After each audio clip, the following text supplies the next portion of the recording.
दोस्तों नमस्कार। मैं ज्योतिषाचार्य एडी शास्त्री और आपके अपने YouTube चैनल नक्षत्र एस्ट्रो वर्ल्ड में मैं आप सभी का सादर अभिवादन करता हूं। दोस्तों राहु केतु 2025 ये विशेष प्रोग्राम है आज, और मकर राशि वालों के लिए, मकर लग्न वालों के लिए विशेष तौर पर यह कार्यक्रम है। दोस्तों राहु और केतु नाम सुनते ही लोगों के होश उड़ जाते हैं, लोग भयभीत हो जाते हैं, और यह सत्य भी है। इस दुनिया में गृहस्थ जीवन जीने वाले लोगों का जो तबका है वो बहुत बड़ा है।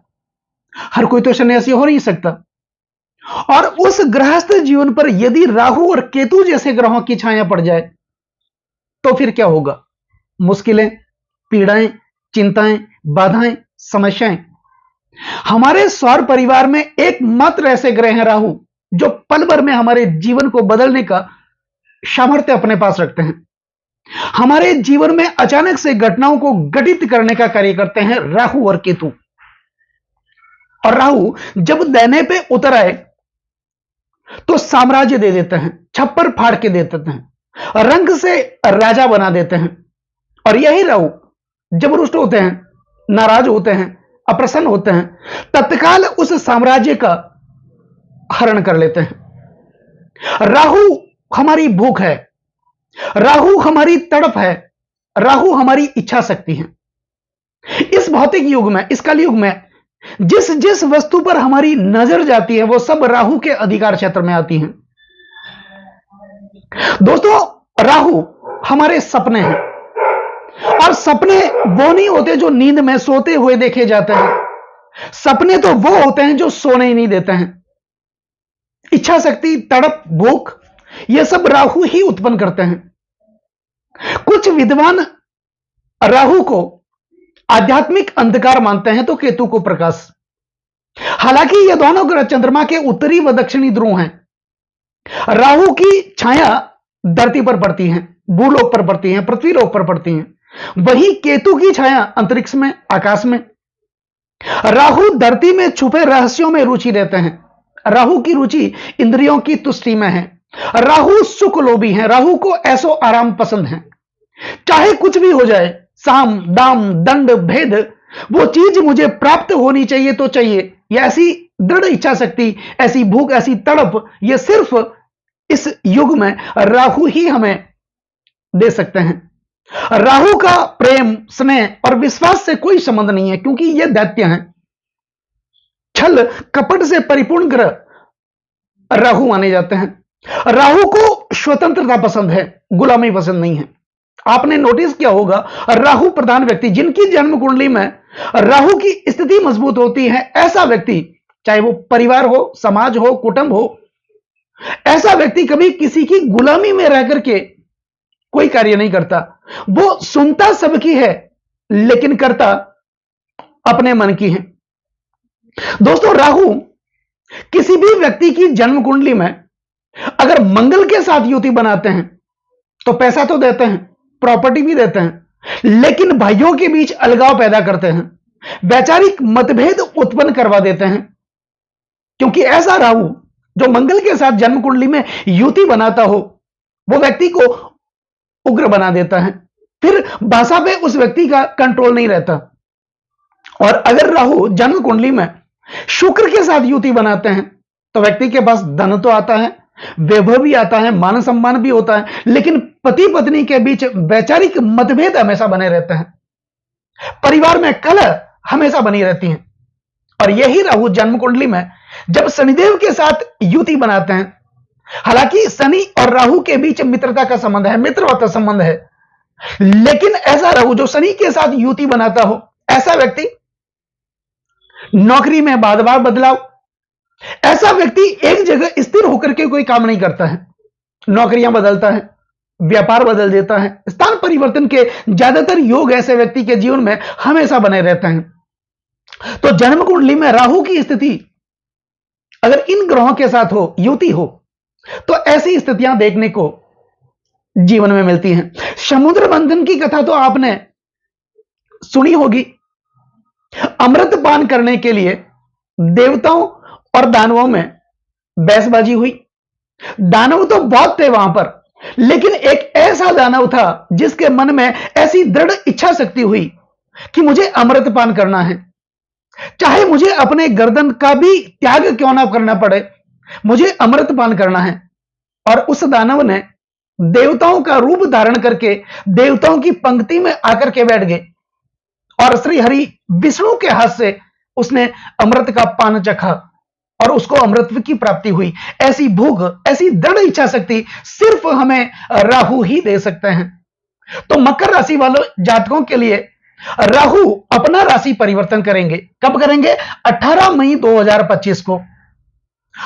18 मई 2025 से 5 दिसंबर 2026 तक मकर लग्न, मकर राशि वाले जातकों के लिए राहु धन भाव में शनिदेव की राशि कुंभ राशि में विराजमान रहेंगे। राहु एक राशि में 18 महीने तक रुकते हैं। राहु और केतु ये हमेशा वक्री चलते हैं।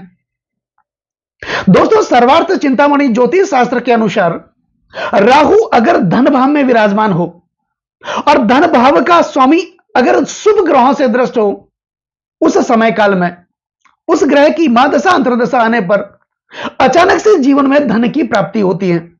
तो राहु धन भाव में विराजमान रहेंगे और धन भाव के स्वामी कौन बनते हैं? शनिदेव।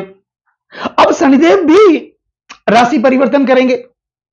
हालांकि 29 मार्च 2025 को शनिदेव का राशि परिवर्तन होगा 2.5 सालों के बाद, क्योंकि शनिदेव एक राशि में 2.5 साल तक रुकते हैं। मकर राशि वाले जातकों के लिए शनिदेव की 7.5 चल रही है।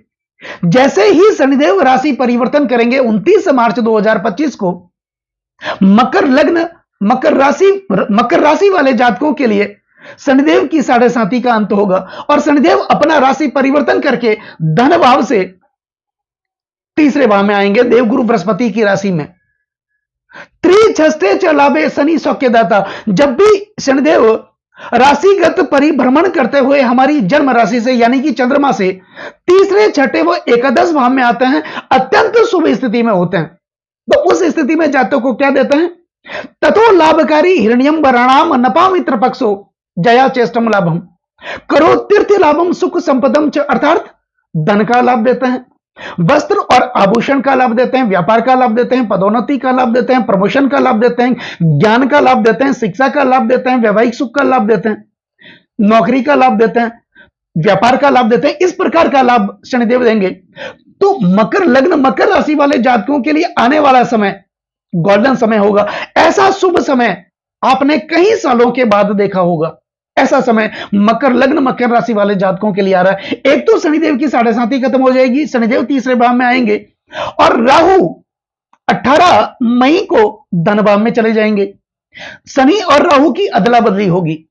जिस राशि में शनिदेव बैठे थे उसमें राहु आएंगे और राहु जिस राशि में बैठे थे उस राशि में शनिदेव आएंगे और दोनों के बीच मित्रता का संबंध है। दोनों एक ही दल के ग्रह हैं, एक ही समुदाय के ग्रह हैं। तो क्यों नहीं मकर राशि, मकर लग्न वाले जातकों के लिए भाग्य का निर्माण होगा। दोस्तों, अब राहु 18 मई 2025 को आपके धन भाव में आएंगे तो क्या करेंगे? लग्नेश शनि की राशि में आएंगे और शनिदेव तीसरे भाव में होंगे 29 मार्च के बाद। हालांकि 18 मई को राहु होंगे धन, कुटुंब और वाणी भाव में। ऐसी स्थिति में यह धन के प्रवाह को बढ़ाएंगे, जो धन रुका हुआ था उसको बढ़ाएंगे, धनागमन को बढ़ाएंगे, कौटुंबिक स्थिति को अच्छा करेंगे, आर्थिक स्थिति को अच्छा करेंगे और वाणी कुशलता को बढ़ाएंगे। आप अपनी वाणी कुशलता के कारण अपना फंसा हुआ काम निकालने में माहिर होंगे और ऐसी कूटनीति, ऐसी इच्छा शक्ति तो राहु ही दे सकते हैं। राहु कूटनीति देते हैं, राहु भोग देते हैं, राहु तड़प देते हैं। तो ये तो 18 मई के बाद अगले 18 महीने मकर लग्न, मकर राशि वाले जातकों के लिए राहु तो करने ही वाले हैं, क्योंकि लग्नेश के परम मित्र भी हैं और लग्नेश की स्थिति भी अच्छी है और राहु के साथ इनका मित्रवत संबंध भी है। अब राहु की 3 मुख्यतः दृष्टियां मानी जाती हैं। राहु एक ऐसे ग्रह हैं जिनका अपना कोई अलग से अस्तित्व नहीं है, क्योंकि राहु शैडो प्लैनेट, छाया ग्रह है। ये जिस राशि में विराजमान होते हैं उस राशि के स्वामी का ही गुणधर्म ये अपना लेते हैं। जिस भाव में विराजमान होते हैं उस भावपति का फल ही ये प्रदर्शित करते हैं। तो शनि की राशि में होंगे तो शनि के समान इनको फल देना पड़ेगा। अब आप ये कहेंगे, आपके मन में यह भी एक प्रश्न होगा कि जब इतनी अच्छी स्थिति थी तो राहु ने हमारे जीवन को क्यों नहीं संवारा, हमें धन क्यों नहीं दिया।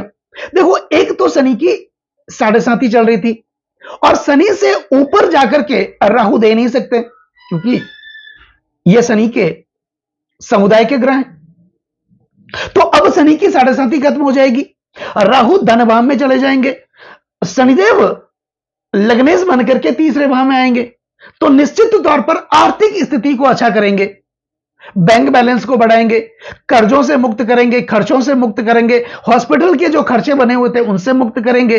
परिवार में तनाव चल रहा था, कौटुंबिक स्थितियां अच्छी नहीं चल रही थी, पैतृक संपत्ति में विवाद चल रहा था, ज्यादातर पैसे कोर्ट कचहरियों में खर्च हो रहे थे, ऐसी समस्याएं बनी हुई थी।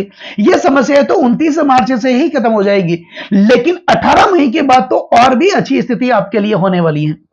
अब राहु की मुख्यतः 3 दृष्टियां गुरुवत दृष्टियां मानी जाती हैं। जहां पर देवगुरु बृहस्पति की दृष्टियां जाती हैं वहां पर राहु की दृष्टियां जाती हैं, तो राहु धन भाव में विराजमान रहेंगे और राहु की पंचम दृष्टि 18 मई के बाद होगी आपके छठे भाव पर। छठा भाव रोग, ऋण और शत्रु का माना जाता है, तो यहां पर क्या होंगे, शत्रु परास्त होंगे। ऐसा व्यक्ति शत्रुओं से भी धन निकालने में माहिर होगा, क्योंकि कूटनीति आ जाएगी, शत्रुओं से भी धन की प्राप्ति होगी। दूसरा, रोग समाप्त होंगे, उत्तम स्वास्थ्य का आप आनंद प्राप्त करेंगे, छोटी छोटी बीमारियां आपको परेशान कर रही थी उससे आप मुक्त होंगे, कर्जों से मुक्त होंगे, खर्चों से भी आप मुक्त होंगे, गुप्त शत्रु आपको परेशान कर रहे थे उस प्रकार की समस्याओं से आप मुक्त होंगे। आपका आत्मविश्वास चरम पर होगा और आत्मविश्वास सफलता की सबसे बड़ी पूंजी मानी जाती है। आपके अंदर निर्णय लेने की शक्ति, फैसला लेने की शक्ति आ जाएगी। सही समय पर सही लिया गया निर्णय पूरे जीवन को बदल सकता है, भाग्य में विशेष परिवर्तन ला सकता है, और ऐसी शक्ति राहु और शनि मिलकर के आपको देने वाले हैं, क्योंकि राहु की पंचम दृष्टि होगी छठे भाव पर, रोग, ऋण और शत्रु के भाव पर होगी। राहु की सप्तम दृष्टि होगी अष्टम भाव पर। अष्टम भाव प्राप्ति और परिवर्तन का भाव माना जाता है, गुड रहस्यों का भाव माना जाता है, ऑकल्ट साइंस का भाव माना जाता है, रिसर्च का भाव माना जाता है और आध्यात्म का भाव माना जाता है, वैराग्य का भाव माना जाता है। और वहां पर केतु खुद बैठे हैं, केतु वैराग्य के कारक माने जाते हैं। अष्टम भाव में केतु वैराग्य की प्राप्ति देते हैं, धर्म के प्रति, ईश्वर के प्रति समर्पित भावना ये केतु देते हैं, और राहु की भी सप्तम दृष्टि यहां पर होगी। तो कुछ न कुछ परिवर्तन, कुछ न कुछ प्राप्ति जीवन में होने वाली है। और अगर आप व्यापारी हैं तो 29 मार्च के बाद या फिर 18 मई के बाद कुछ न कुछ आपके साथ बड़ी डील होने वाली है। यदि आप नौकरी कर रहे हैं तो फिर कोई ना कोई बड़ा प्रोजेक्ट आपको मिलने वाला है। आपकी पदोन्नति रुकी हुई थी, वो पदोन्नति फिर से आपको बहाल होगी। प्रमोशन रुका हुआ था, वो प्रमोशन फिर से बहाल होगा। इससे पहले क्या हो रहा था, इससे पहले यह हो रहा था, मेहनत आप कर रहे थे, आपके मेहनत का यश किसी और को मिल रहा था, परिश्रम आप कर रहे थे, उस परिश्रम का फल आपको नहीं मिल रहा था। आप आगे बढ़ने की कोशिश तो कर रहे थे, दिनों दिन पीछे चले जा रहे थे, कर्जे बढ़ रहे थे, उतारने की कोशिश कर रहे थे, 5 रुपए का कर्ज कैसे भी करके उतारने की कोशिश कर रहे थे, 10 रुपए का कर्ज आपके ऊपर बढ़ ही रहा था। तो ऐसी स्थितियां बनी हुई थी, कौटुंबिक कलेश चल रहा था, पति पत्नी में तनाव चल रहा था, अलगाव पैदा हो रहा था, तो समस्याएं बनी हुई थी। इस समस्याओं का अंत होगा 29 मार्च या फिर 18 मई के बाद, जब राहु अपना राशि परिवर्तन करेंगे और राहु की सप्तम दृष्टि होगी अष्टम भाव पर। यहां पर जहां भी धार्मिक कार्य होंगे 18 मई के बाद, जहां भी मांगलिक कार्य होंगे, परिवार में, समाज में, कुटुंब में, जहां भी होंगे, वहां पर आप बढ़ चढ़ करके हिस्सा लेंगे, जिसके कारण क्या होगा, आपके जीवन में मान, सम्मान, पद और प्रतिष्ठा की प्राप्ति होगी। आपके सपने पूरे होंगे, आपकी इच्छाएं जो दबी हुई थी वो इच्छाएं पूरी होगी, और विशेष करके आप अपने सपनों को साकार करेंगे, क्योंकि राहु तो हमारे सपने हैं, और सपने वे नहीं होते हैं जो नींद में सोते हुए देखे जाते हैं, सपने तो वे होते हैं जो सोने ही नहीं देते हैं। ऐसी इच्छा शक्ति ये राहु देंगे। अब राहु की दसम दृष्टि, मुख्यतः दृष्टि, महत्वपूर्ण दृष्टि मानी जाती है, और वो दसम भाव पर जा रही है, उपचय भाव पर जा रही है, और शुक्र की राशि तुला राशि पर जा रही है। राहु के शुक्राचार्य कौन है, गुरु हैं, अपने गुरु की राशि पर जा रही है और दसम भाव पर, उपचय भाव पर जा रही है। अत्यंत शुभ दृष्टि होगी राहु की 18 मई के बाद 10वें भाव पर मान सम्मान और प्रतिष्ठा की प्राप्ति होगी, प्रमोशन की प्राप्ति होगी, पदोन्नति की प्राप्ति होगी। आपके सपने, आपकी इच्छाएं जो दबी हुई थी, वो सपने, वो इच्छाएं आपकी पूरी होगी। तो कुल मिलाकर के ऐसा कहा जा सकता है कि आने वाला समय मकर राशि, मकर लग्न वाले जातकों के लिए अत्यंत शुभ रहने वाला है। एक ऐसा समय जिस समय का आप बेसब्री से इंतजार कर रहे थे और आखिर वो समय आपके जीवन में आने वाला है और आ ही चुका है, आप ऐसा समझ सकते हैं। तो अब आगे क्या करना है? आगे राहु को प्रसन्न करने के लिए, राहु की कृपा प्राप्त करने के लिए, अगर आप राहु को और भी ज्यादा प्रसन्न कर लेंगे, इस कलयुग में सबसे प्रभावशाली ग्रह राहु माने जाते हैं, तो निश्चित तौर पर वो सब सुख सुविधाएं आपके पास होगी। क्योंकि अगर आप चाहते हैं कि आपके जीवन में गाड़ी, मोटर, बंगले, नौकर, चाकर, वो सब सुख सुविधाओं के साधन हो, तो यह राहु के बिना तो संभव है ही नहीं। राहु की कृपा के बिना यह संभव नहीं है। और अगर राहु की कृपा प्राप्त हो जाए तो फिर जीवन में चाहिए क्या? यह तो स्थितियां अच्छी होगी, लेकिन और भी अगर राहु की कृपा प्राप्त कर लें, उपाय कर लें, तो चाहिए ही क्या? तो क्या करना है? राहु का उपाय विशेष तौर पर एक तो भगवान शिव की आराधना करें, दूसरा नाग गायत्री मंत्र। देखो, जन्म कुंडली में जब भी राहु और केतु के मध्य सभी ग्रह आ जाते हैं तो कालसर्प योग का निर्माण होता है। और राहु सर्प का प्रतिनिधित्व करता है और सर्प, नाग भगवान शिव की गले की शोभा मानी जाती है। तो राहु की कृपा को प्राप्त करने के लिए भगवान शिव की आराधना और नाग गायत्री मंत्र। ओम नवकुलाय विषमहे विषदंताय धीमहि तनो सर्प प्रचोदयात्, इस मंत्र का आप नियमित उच्चारण करते रहें। दूसरा, मयूर पंख से बना पंखा आप अपने घर में लेके आए। जहां भी पूजा पे की दुकान होती है, जहां पूजा पाठ की सामग्री मिलती है, वहां मिल जाता है मोर पंख से बना हुआ पंखा। वो पंखा आप अपने घर पे लेके आ जाएं। और जब भी आप अपने घर में छोटा मोटा मंदिर होगा, पूजा पाठ का स्थल होगा, वहां पर आप पूजा करते हैं, वहां पर भगवान शिव की मूर्ति होगी, तस्वीर होगी। नियमित जब आप पूजा करते हैं, उस मयूर पंख से बने पंखे से भगवान शिव की मूर्ति पर हवा देनी है। क्योंकि भगवान शिव के गले में कौन होता है? नाग, और मोर नाग को खत्म कर देता है। ऐसे में राहु की भी कृपा प्राप्त होगी। तो यह आपको करना है। ऐसा करने से राहु की कृपा प्राप्त होगी, भगवान शिव की कृपा प्राप्त होगी, और जिसके ऊपर भगवान शिव की कृपा प्राप्त हो जाती है, वहां पर राहु की भी कृपा प्राप्त हो जाती है। तो दोस्तों, कैसा लगा ये वीडियो अगर आपको अच्छा लगा हो, मेरा समझाना आपको सार्थक लगा हो, समझाने का तरीका अगर आपको अच्छा लगा हो, तो इस वीडियो को आप आगे से आगे शेयर जरूर करें। बेल आइकन बटन को जरूर दबाएं ताकि मेरे आने वाले और भी नए नए कार्यक्रम के नोटिफिकेशन सीधे आप लोगों तक पहुंच जाएं। लाइक जरूर करें, कमेंट जरूर करें, क्योंकि आपका एक लाइक और एक कमेंट मेरे अंदर बहुत ज्यादा आत्मविश्वास बढ़ देता है। और कमेंट में ओम नमः शिवाय, ओम राहवे नमः, यह जरूर लिखें। नमस्कार दोस्तों।